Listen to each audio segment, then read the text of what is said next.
তৃণমূলের ফুটবলকে এগিয়ে নিতে মাঠসহ কোচিং সমস্যা সমাধানে পরিকল্পনা বাফুফের, এমনটাই দাবি ডেভেলপমেন্ট কমিটির চেয়ারম্যান নাসের শাহরিয়ার জাহেদের। ফুটবলকে সারা দেশে ছড়িয়ে দিতে প্রয়োজনীয় পদক্ষেপ নেয়ার কথাও জানান তিনি।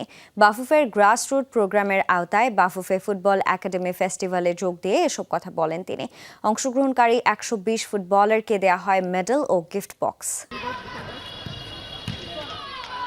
খুদে পায়ে বল নিয়ে আকাশসম স্বপ্নটা ছুঁয়ে দেখতে নিরন্তর ছুটে চলা এসব ফুটবলারদের হামজা, জামাল, তপু কিংবা জিকোদের আদর্শ মেনে আগামী দিনে তারকা হয়ে লাল সবুজে জার্সিটা গায়ে চাপানোর লক্ষ্য তাদের। ফুটবলকে প্রান্তিক পর্যায়ে ছড়িয়ে দিতে শনিবার গ্রাসরুট প্রোগ্রামের আওতায় অনুষ্ঠিত হয় বাফুফে ফুটবল একাডেমি ফেস্টিভ্যাল। তরুণ প্রজন্মকে খেলাটির প্রতি আগ্রহ তৈরিতে প্রয়োজনীয় পদক্ষেপ গ্রহণের কথা জানান বাফুফে ডেভেলপমেন্ট কমিটির চেয়ারম্যান নাসের শাহরিয়ার জাহিদি। আমরা যদি তাদেরকে ট্রেন আপ করতে পারি, প্রশিক্ষণ দিয়ে গড়ে তুলতে পারি, তাহলে আপনি দেখবেন 4-5 বছর পরে আমাদের এজ গ্রুপ ন্যাশনাল টিমগুলো প্লাস আমাদের জাতীয় টিম, এরা সকলেই তখন একটা ভালো কম্পোজিশনে যাবে।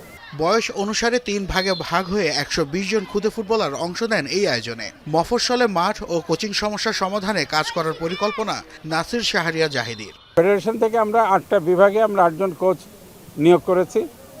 এদের দায়িত্ব হলো জেলা শহরে স্কাউটিং করে যারা কোচিংয়ে আগ্রহী, যেমন প্রাক্তন ভালো খেলোয়াড় অথবা এরকম, তাদেরকে স্কাউটিং করে আনা।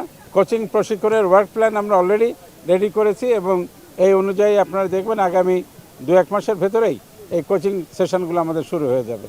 ব্যস্ততা না থাকায় অনূর্ধ্ব-20 সাফ চ্যাম্পিয়নশিপকে সামনে রেখে যশোরে 3 সপ্তাহের ক্যাম্প করছে বাংলাদেশ দল। পরবর্তীতে ঢাকায় এনে ক্যাম্প করানোর পরিকল্পনাও আছে বাফুফের। সার্বিক বিবেচনায় চ্যাম্পিয়ন হওয়ার রেসে লাল সবুজের বিষয়ে আশাবাদী ডেভেলপমেন্ট কমিটি চেয়ারম্যান। আন্ডার-20 টিমটা এখন যশোরে প্রায় 3 সপ্তাহ একটানা তারা প্রশিক্ষণ করবে। এরপরে এসে তারা আবার ক্লাবের যখন ম্যাচ থাকবে খেলবে এবং পরবর্তীতে 21 তারিখে কি 20 তারিখে যাওয়ার আগে আমরা চেষ্টা করছি 1 সপ্তাহ ঢাকাতে রেখে তাদেরকে আরেকটা ক্যাম্প করানোর।